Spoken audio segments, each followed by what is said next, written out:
السلام علیکم۔ حاضر ہوں ایک بہت ہی اچھی اور پیاری کہانی کے ساتھ، جس کا عنوان ہے عابد شب و روز، اللہ کے محبوب بندے کی کہانی۔ کسی گاؤں میں ایک فقیر سا شخص رہتا تھا۔ نام تھا بابا نعمان۔ چہرے پر نور، زبان پر ذکر الہی اور دل میں صرف اللہ کی محبت۔ لوگ اسے پاگل سمجھتے تھے، کیونکہ وہ دنیاوی مال و دولت کی فکر کیے بغیر سارا دن عبادت میں مشغول رہتا۔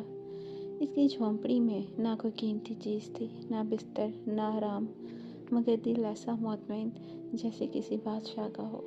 ایک دن گاؤں کا رئیس اس کے پاس آیا اور کہا، بابا جی، میں آپ کو سونے چاندی سے بھرے خزانے دیتا ہوں، بس میرے لیے دعا کریں کہ میرا بیٹا ٹھیک ہو جائے۔ بابا نعمان نے مسکرا کر کہا، بیٹا، تو شفا اللہ دیتا ہے، نہ میں نہ سونا چاندی۔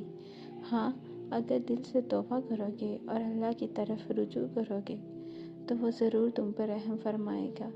رئیس نے تڑپتے دل سے سچی توبہ کی۔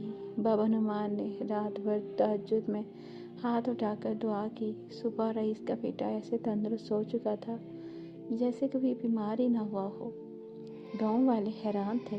سب بابا نعمان کے پاس آنے لگے، مگر اس نے کبھی کسی سے کچھ نہ لیا، نہ شہرت، نہ چاہی، نہ مال۔ وہ کہتا، اگر اللہ راضی ہے تو ساری دنیا کی ناراضگی بھی مجھے عزیز ہے۔